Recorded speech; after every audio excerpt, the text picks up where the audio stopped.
बाबा भीमराव अम्बेडकर के नीचे बैठे हुए हैं। आज हमारा काम है कि आप लोग को जस्टिस दिलाएं। जज नहीं दिलाता है, जस्टिस वकील दिलाता है, एविडेंस के थ्रू, सीआरपी के थ्रू, कॉन्स्टिट्यूशन के। आज हम लोग को जस्टिस नहीं मिल, ये बड़ा दुर्भाग्य की बात है कि जो वकील दूसरे को जस्टिस दिला रहे हैं, आज अपना जस्टिस दिलाने के लिए आप लोग से सहायता मांग रहे हैं। गया बार एसोसिएशन में वकीलों के बीच छिड़ी जंग। वकीलों ने रखी अपनी मांग, कहा कुछ वकील कर रहे दबंगई, आय व्यय में करोड़ों का भी लगाया आरोप। पिछले 8 सालों से गया बार एसोसिएशन का नहीं हुआ चुनाव, अब कुछ वकील चुनाव कराने की कह रहे बात। गया बार एसोसिएशन के अंदर की लड़ाई अब खुलकर सामने आ गई है। चुनाव और आय व्यय का लेखा जोखा और रिटर्निंग ऑफिसर की नियुक्ति की मांग को लेकर संगठन के कुछ सदस्य आर पार की लड़ाई में मूड में आ गए हैं। वकीलों के एक समूह का आरोप है कि संगठन दबंगई की बदौलत अपनी मनमानी कर रहा है। संगठन के पदाधिकारी बीते 8 सालों से काबिज हैं, जबकि हर 2 साल पर चुनाव होना चाहिए था, लेकिन ऐसा नहीं किया गया है। यही नहीं, बीते 8 सालों के आय व्यय का लेखा जोखा संगठन के सदस्यों को नहीं दिया गया है। उस पर मृत हो चुके कोषाध्यक्ष का दस्तखत है, यह कैसे संभव है? वहीं इसके अलावा अब चुनाव की बात आई तो रिटर्निंग ऑफिसर नियुक्त किए जाने का मसला उठा, जिसमें 2 लोग नामित किए गए। उसमें से एक नहीं आए तो दूसरा जो मौजूद थे उन्हें दबंगई से खारिज कर दिया, और जो नहीं आए थे उन्हें आरओ बनाया गया। यह गलत है।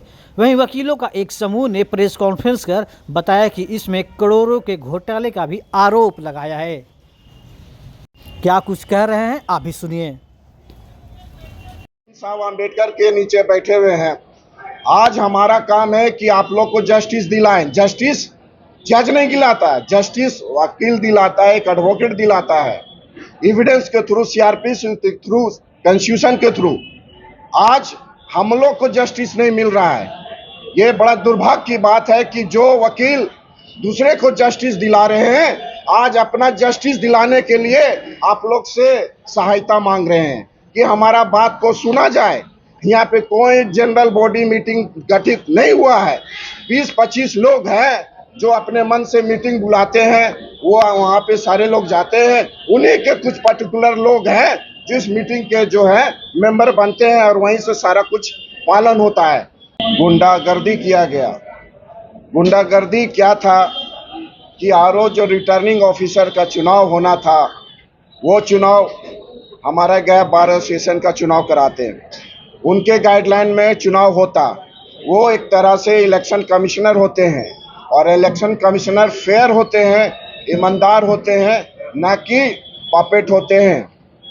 कल जो हम लोग ने रतन सिंह का नाम रखा एज ए रिप्रेजेंटेटिव आरओ, हमारे बहुमत होते हुए भी यहाँ के कुछ दबंग अधिवक्ता, कुछ दबंग लोग गुंडाई करते हुए, बोलने का भी माइक नहीं दिया गया और कहते हुए कि हाँ हो गया, भीम बाबू आरओ हो गए।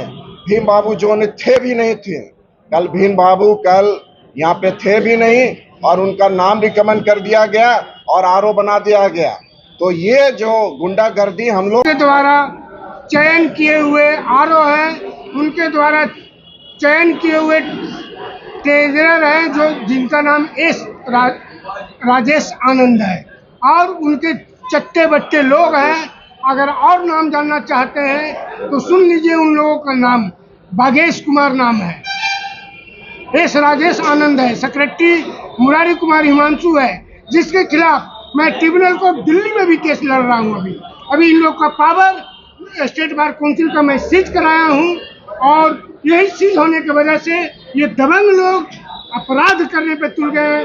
अपराध ऐसा जो संविधान को रक्षक करने के बजाय संविधान के ये लोग भक्षक हो गए।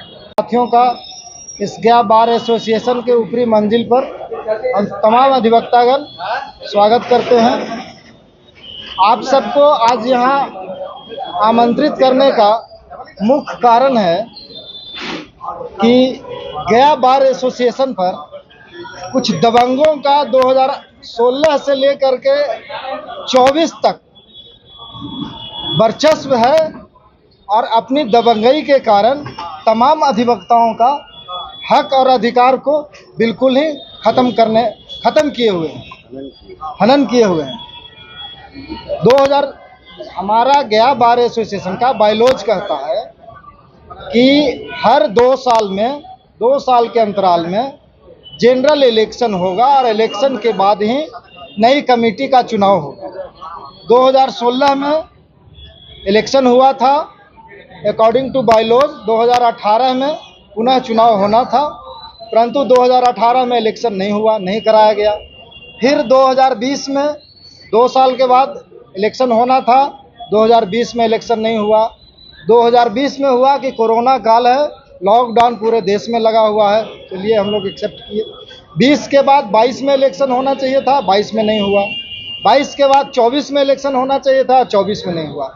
मतलब 2016 से लेकर करके 24 तक एक व्यक्ति या कहिए कि एक दबंग लोग बार एसोसिएशन पर बिना इलेक्शन कराए बार एसोसिएशन का जो बायलॉज है उस बायलॉज का खुला उल्लंघन करते हुए दबंग नहीं होगा, धोखेबाज, फ्रॉड कब्जा करके रखे, जबकि नहीं। स्पष्ट बायलॉज में है कि हर 2 साल पे, उससे पहले 1 साल का ही टर्म ऑफ कंडीशन हुआ करता था।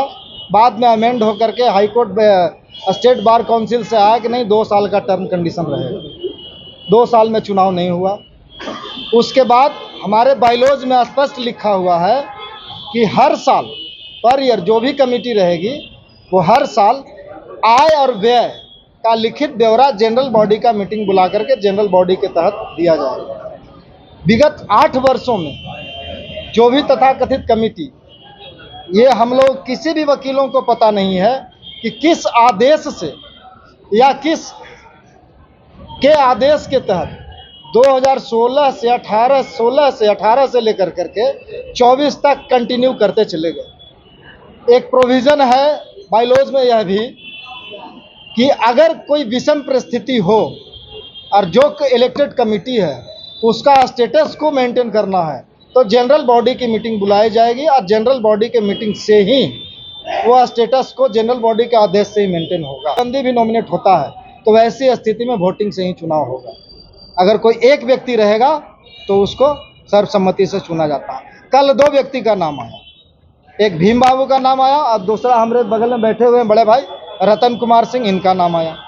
जब 2 व्यक्ति का नाम आ गया तो हम लोगों ने इलेक्शन का डिमांड किया कि इलेक्शन हो जाना चाहिए, वोटिंग करा लीजिए, आप यहीं पे बक्सा रख के पुर्जा गिरवा लीजिए, हाथ उठवा लीजिए।